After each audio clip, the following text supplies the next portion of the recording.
विक्रम।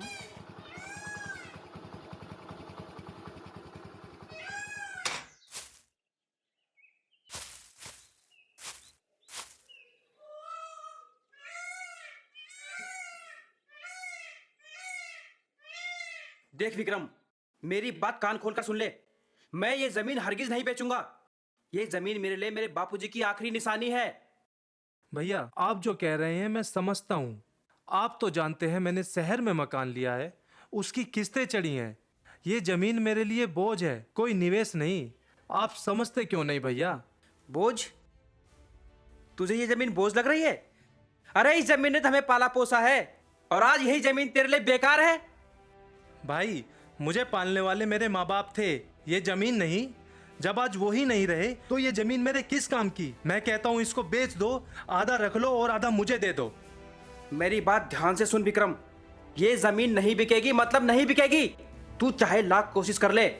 ठीक है, मत बेचो, इस जमीन को अपने नाम कर लो, पर मुझे मेरा हिस्सा दे दो। मैं साफ कह रहा हूँ, मुझे इस जमीन से कुछ नहीं चाहिए, बस मुझे मेरा हक चाहिए। किस हक की बात कर रहा है तू? कौन सा हक चाहिए तुझे? बीमार पिताजी को छोड़कर तू शहर भाग गया था और अब 4 साल बाद गांव में आ रहा है। जब तेरे पर मुसीबत आई तो तुझे जमीन की याद आ गई। मैं ये जमीन हरगिज नहीं बेचूंगा, कान खोल कर सुन ले। मैं तुमसे भीख नहीं मांग रहा भैया, अपना हक मांग रहा हूँ। ये जमीन तुम्हारे लिए पूजा है तो मेरे लिए पूंजी है। पूंजी है तो जाके ले ले, खटखटा किसी अदालत का दरवाजा। लेकिन जब तक मैं जिंदा हूं ये जमीन हरगिज नहीं बिकेगी, और ना ही किसी को एक पैसा मिलेगा। तो फिर ठीक है भाई, अब ये झगड़ा जमीन का नहीं, इज्जत का है। अब मैं पीछे नहीं हटने वाला।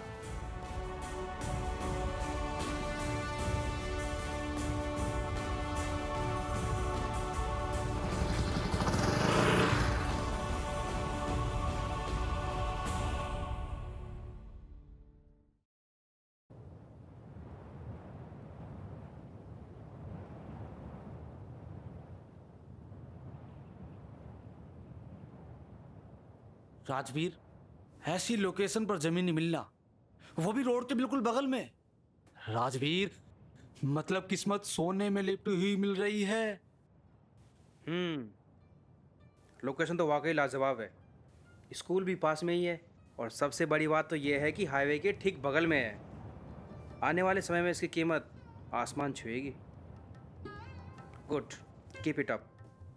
भाई सुनो मेरी बात, अगर हम इस जमीन को 4 से 5 साल पकड़ के रख लेना तो आने वाले टाइम में 4 से 5 करोड़ बोलेगी। 4 गुना मुनाफा बैठे बैठाए। देख लोकेश, सौदा अच्छा है पर भरोसे का होना चाहिए। राजवीर, तू मेरा दोस्त ही नहीं, बड़े भाई जैसा है। आधा पैसा मैं लगा रहा हूं, आधा पैसा तू लगा, दोनों बराबर के हिस्सेदार होंगे। 1 इंच ना कम ना ज्यादा। ठीक है लोकेश, ये डील मैं तेरे नाम पे नहीं, उस भरोसे के नाम पे कर रहा हूँ जो तेरे और मेरे बीच में सालों से बना हुआ है। अब वो भरोसा 4 गुना मुनाफा बन के लौटेगा।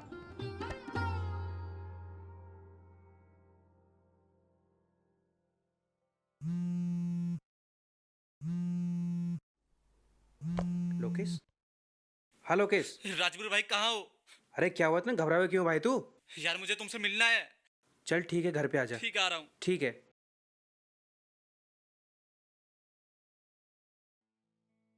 आराम से पी, कहाँ की जल्दबाजी है? अब बता, क्यों घबराया हुआ है तू? क्या बात है? भाई बात छोटी नहीं है, हालात भी अच्छे नहीं है। क्या कांड कर दिया तूने ऐसा? क्या राजवीर भाई, मजाक कर रहे हो? मैं सीरियस हूं यार। चल ठीक है यार, बता। मैं सीरियस होके ही पूछ रहा हूँ तेरे से, बात क्या है? भाई पापा की अचानक से तबीयत खराब हो गई, डॉक्टर बोला है ऑपरेशन जल्दी करना होगा। भाई डोनर भी मिल गया। हाँ भाई, मुझे पैसे की सख्त जरूरत है, बहुत ही सख्त। अरे बस इतनी सी बात? अरे तो इसमें इतने घबराने वाली क्या बात है? पर ये तो अच्छा हुआ कि टाइम पर डोनर मिल गया। चल बता, कितने पैसे की जरूरत है? ये भी तेरा ही घर है भाई। राजवीर, मैं चाहता हूं कि जो जमीन हमने साथ मिलकर ली थी उसे तू रख ले। मैं रख लूं? हाँ हाँ कहना क्या चाहता है, साफ साफ बता। हाँ भाई, तू रख ले। यार तू मुझे मेरे हिस्से के पैसे दे दे। यार तू तो जानता है रेट दिन पर दिन चढ़ रहे हैं और तू तो फायदे में रहेगा भाई। भाई मुझे मेरे हिस्से के पैसे की सख्त जरूरत है। लोकेश, यार ये जमीन का सौदा तो बाद में हुआ था। अरे हमारी दोस्ती तो बरसों पुरानी है। तू बिल्कुल भी चिंता मत कर। राजवीर, तू दोस्त नहीं फरिश्ता है यार। ये एहसान मैं तेरा जिंदगी भर नहीं भूलूंगा।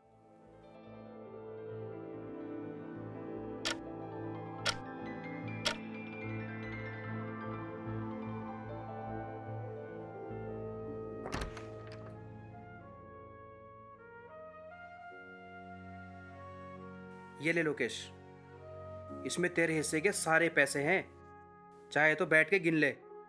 राजवीर भाई, क्यों शर्मिंदा कर रहे हो? और हाँ, ये कोई एहसान नहीं है। अरे ये तो वो रिश्ता है जो पैसों से नहीं वक्त से बना है।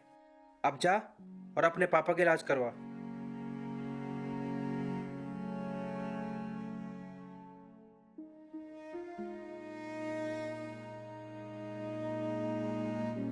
राजवीर, मैं हॉस्पिटल से फ्री होते ही पेपर साइन करने आ जाऊंगा। अरे तू ये सब छोड़ यार, तो अंकल का इलाज करवा। और हाँ, 1-2 दिन में मैं भी आता हूँ। हाँ हाँ।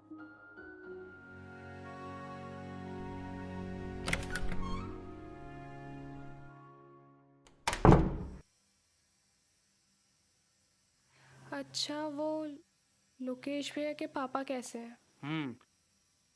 वो ठीक है। अब 1 हफ्ते बाद ही छुट्टी मिल गई थी उन्हें तो। अच्छा, तो पेपर्स पे साइन कब करेंगे वो? अरे हो जाएंगे, पेपर साइन भी हो जाएंगे।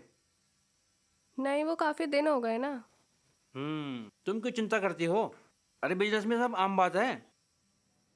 नहीं, देखो पैसों का मामला है, कब किसकी नीयत बदल जाए पता नहीं। वैसे तो तुम भी उसे अपना भाई मानती हो, अब तुम खुद उस पर शक कर रही हो। वो मेरा मुंह मोला भाई है, सगा नहीं, बस इसलिए चिंता है। अब चिंता छोड़ो, कल सोमवार है, उसने मुझे कोर्ट बुलाया है।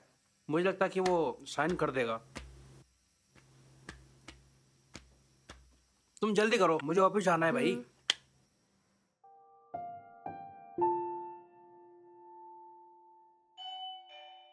देखना कौन है? अरे देखता हूँ, 1 मिनट जरा।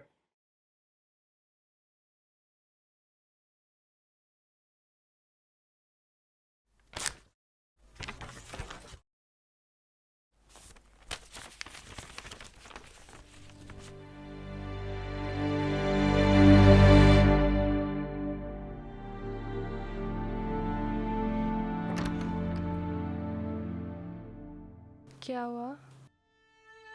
क्या हुआ?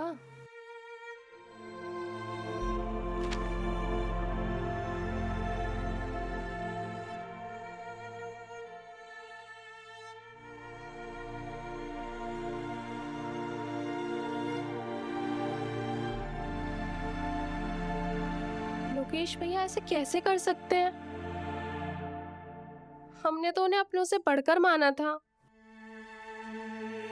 और उन्होंने आप पे जमीन हथियाने का आरोप लगा दिया। अब क्या होगा राजवीर? गद्दार।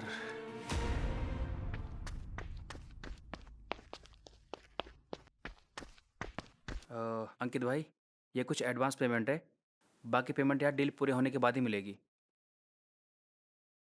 अरे राजवीर भाई, पेमेंट तो सारी एक साथ आ जाती। भरोसा है आप पर। फिर भी तुम रखो, बिजनेस का नियम है। हेलो। हाँ राजवीर जी, हाँ वकील साहब बोलिए। आपको कोर्ट जल्दी आना होगा आज। क्यों, क्या बात हो गई? टाइम तो 12 बजे का था ना वकील साहब। हाँ हाँ, समय 12 बजे का था, लेकिन आपको जल्दी आना होगा। मुझे आपको बहुत जरूरी बात बतानी है। मामला पलट गया है, हम केस हार भी सकते हैं। देखो राजवीर, अभी तक कोर्ट की जो कार्यवाही चल रही है उसे देखते हुए मुझे लग रहा था कि मामला हमारे पक्ष में है, लेकिन अब जो स्थिति बन रही है उसे देखते हुए तुम लोकेश से बैठकर बात कर लो और इस मामले को कोर्ट के बाहर ही सुलझाओ। इसी में हमारा फायदा है। क्या बाहर निपटा लूं? वकील साहब, ये कैसी बातें कर रहे हैं आप? कल तक तो आप कह रहे थे केस पूरे हमारे पक्ष में है, फिर अचानक एक रात में ऐसा क्या हो गया? ओह, तो कहीं तुम उस दूसरी पार्टी के साथ तो नहीं मिल गए हो? मैं नहीं मिला, मिला है तुम्हारा भाई। मेरा भाई? हाँ हाँ, तुम्हारा भाई विक्रम। अब वो तुम्हारे दुश्मन लोकेश की तरफ से तुम्हारे खिलाफ गवाही देगा। उसी की वजह से हमारा केस कमजोर हो गया है। विक्रम? विक्रम का इस केस से क्या मतलब है? याद करो, क्या कभी संपत्ति को लेकर तुम दोनों भाइयों के बीच में कोई विवाद हुआ था? याददाश्त कमजोर है इनकी। अब इन्हें कहाँ याद होगा वकील साहब? जिन्हें अपने सगे संबंधियों का हक मारने की आदत हो, वहां रिश्ते कौन याद रखता है? गद्दार, ये तू कह रहा है? अरे क्या नहीं किया मैंने तेरे लिए? तुझे मैंने अपने भाई से बढ़कर माना। 2% से लेकर 50% तक का मैंने तुझे हिस्सेदार बनाया, और तूने उसी भरोसे का फायदा उठाकर मेरी पीठ पर खंजर घोंपा। और विक्रम, अरे तू तो मेरा अपना भाई था, मेरा खून था। क्या तुझे अपने भाई पर इतना सा भी भरोसा नहीं था, जो तू इस गद्दार की चिकनी चुपड़ी बात में आकर मेरे खिलाफ कोर्ट में खड़ा हो गया? आखिर दिखा दिया ना तूने भी अपने असली रंग। जिस तरह से तू बीमार पिताजी को छोड़कर शहर भाग गया था ना तू? भागा नहीं था मैं, क्योंकि जिस लड़की को मैं पसंद करता था उस लड़की को तुमने घर में जगह नहीं दी। इसलिए पिताजी ने मुझसे बोला था कि उस लड़की को लेकर घर से बाहर चला जा, क्योंकि तेरा भाई राजवीर इस रिश्ते को पसंद नहीं करता है। हाँ, ये सच है विक्रम, मुझे वो रिश्ता पसंद नहीं था, नहीं मंजूर था मुझे वो रिश्ता। पता है क्यों? क्योंकि मैंने और बापूजी ने तेरे लिए कुछ सोच रखा था। हाँ, वो बात अलग है कि बापूजी ने अपने आखिरी समय में तेरे मन की बात रख ली, लेकिन अगर मैं उनकी जगह होता तो ऐसा कभी नहीं करता। मुझे पता था कि तुम राधिका से खुश नहीं हो, इसलिए तुम्हारी नजरों से मैं उसे दूर लेकर गया, नई जिंदगी शुरू की। मुसीबत में पड़ा तो बड़ी उम्मीद से तुम्हारे पास आया, पर तुमने मेरी कोई मदद नहीं की। छोटे भाई का हिस्सा खाने वाले किस तरह के भाई हो तुम? देख विक्रम, मैंने तुझसे पहले भी कहा है और आज इन सब लोगों के सामने भी कहता हूं भाई, मैंने तेरा कोई हक नहीं मारा। हाँ, मुझसे गलती ये हो गई कि मुझसे वो खानदानी जमीन नहीं बेची गई। अगर मुझे पता होता कि तू मेरे खिलाफ कोर्ट में खड़ा हो जाएगा, वो भी मेरे इस दुश्मन के साथ मिलकर, तो कसम से मैं वो जमीन कब की बेच देता। विक्रम, तुम इसकी बातों में मत आना। ये अपनी रोनी सूरत बनाकर लोगों को ठगता है। राजवीर, मैं तुम्हें एक रास्ता बताऊं? हमें एक सेटलमेंट कर लेते हैं। सेटलमेंट? एक सेटलमेंट तो तू पहले कर चुका है गद्दार। अभी तेरी कौन सी नई चाल है? देख राजवीर, जमीन की कीमत पहले से ज्यादा बढ़ चुकी है, उसका प्रॉफिट तू ले ले, और हमने जो पैसे लगाए थे उसका आधा हिस्सा मुझे दे दे। बात खत्म। किस हिस्से की बात कर रहा है तू? तू अच्छी तरह से जानता है कि मैं तुझे तेरा हिस्सा दे चुका हूं। कोर्ट या सेटलमेंट? सेटलमेंट? कोर्ट। अब मैं तुम दोनों को कोर्ट में देख लूंगा। अब मुझे चाहे उस जमीन से 1 रुपए का भी फायदा ना हो, मैं किसी भी कीमत पर समझौता नहीं करने वाला। मैं भी देखता हूं कि तू और विभीषण के रूप में मेरा ये छोटा भाई, तुम दोनों मेरा कितना नुकसान कर पाते हो। अब हमारी मुलाकात कोर्ट में होगी।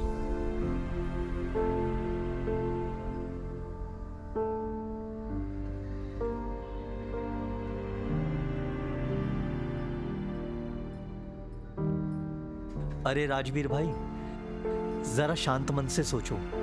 बस वकील साहब, मुझे कुछ नहीं सोचना। यह फैसला मैंने बड़े सोच विचार के ही लिया है। वकील साहब, अब ये लड़ाई मेरे और मेरे भाई के बीच की नहीं है, बल्कि धर्म और अधर्म की है। विक्रम ऐसे कैसे कर सकता है? वो तुम्हारे खिलाफ लोकेश से कैसे मिल सकता है? आखिर वो तुम्हारा भाई है। वो मेरा भाई था, अब अब वो मेरे दुश्मन लोकेश का दोस्त है, और दुश्मन का दोस्त दुश्मन होता है। ये सब क्या हो रहा है? पहले लोकेश और अब विक्रम। आपने उससे बात क्यों नहीं की? अरे मैं उसे बात करना चाह रहा था, लेकिन तब तक वो वहां से निकल गया था। तो आप फोन मिलाओ, बात करो उससे। मैं उसके सामने नहीं झुकूंगा, और ना ही मुझे उसे कुछ बात करनी है। तुम रुको, मैं करती हूँ बात। मेरी बात मान जाओ, उसे फोन मत करो। अरे मैं कह रहा हूं मत करो उसे फोन।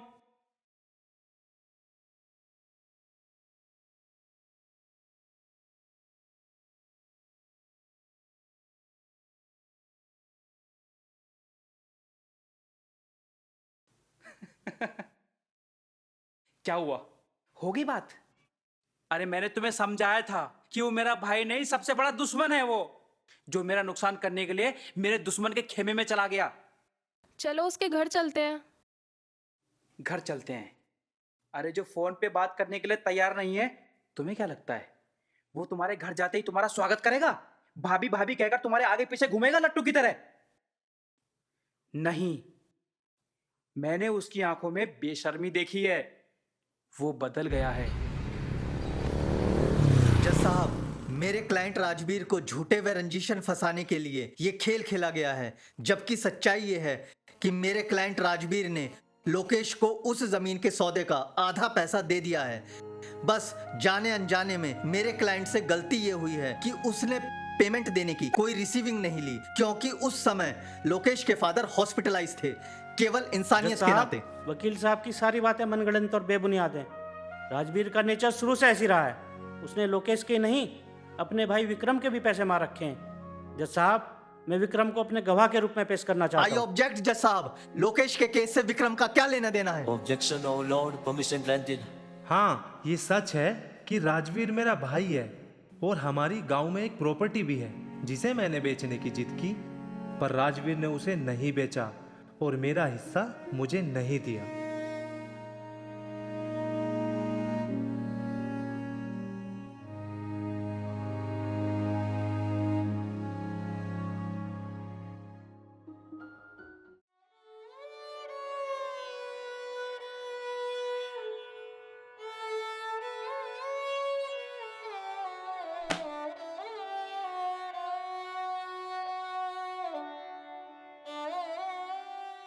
क्या हुआ? अरे बताओगे क्या हुआ केस का? अरे देख क्या रहे हो, बताओ ना क्या हुआ है केस का। अरे मैं तुमसे पूछ रही हूँ क्या हुआ है केस का। अरे क्या हुआ है, बताओगे? हम केस जीत गए। क्या हम केस जीत गए? तो ये तो बहुत खुशी होने वाली बात है। हे भगवान, मैं तो सोच रही थी कि हम केस हार गए। तुमने शक्ल ही ऐसी बना रखी है, इतने दुखी क्यों हो? एक मिनट, तो क्या विक्रम ने तुम्हारे खिलाफ? नहीं, विक्रम ने हमारे खिलाफ नहीं, लोकेश के खिलाफ गवाही दे दी है, और सिर्फ इस वजह से हम केस जीत गए हैं। अच्छा, तो तुमने बात की उससे? बात करने की मैंने बहुत कोशिश की उससे, पर तब तक वो कोर्ट से निकल चुका था।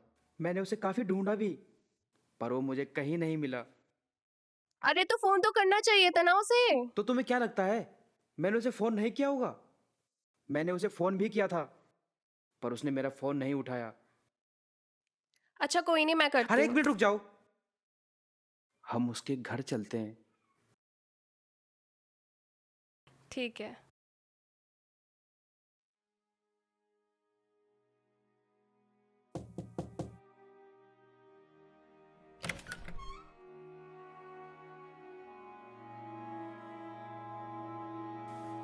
कैसा है विक्की? भैया, आपसे नजरें मिलाने की हिम्मत नहीं है। मैंने आपसे जमीन बेचने की जिद की, वो मेरी मजबूरी थी, पर मेरा तरीका गलत था भैया। कोई बात नहीं विक्की, ये सब मेरी वजह से हुआ है, मुझसे गलती हो गई। मैं तुझे और तेरी मजबूरी को समझ नहीं पाया। भैया, आपने उस दिन कहा था मैं पिताजी को छोड़कर भाग गया।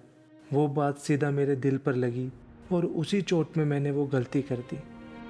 विक्की, मुझे लगा था कि तू बस जमीन चाहता है, पर तू तो सहारा चाहता था। मुझसे गलती हो गई भैया। लोकेश ने मुझे बहकाया, पैसों का लालच दिया, और मैंने अपने रिश्तों को दाव पर लगा दिया भैया। मैं आपको खोना नहीं चाहता था भैया, मुझसे गलती हो गई भैया।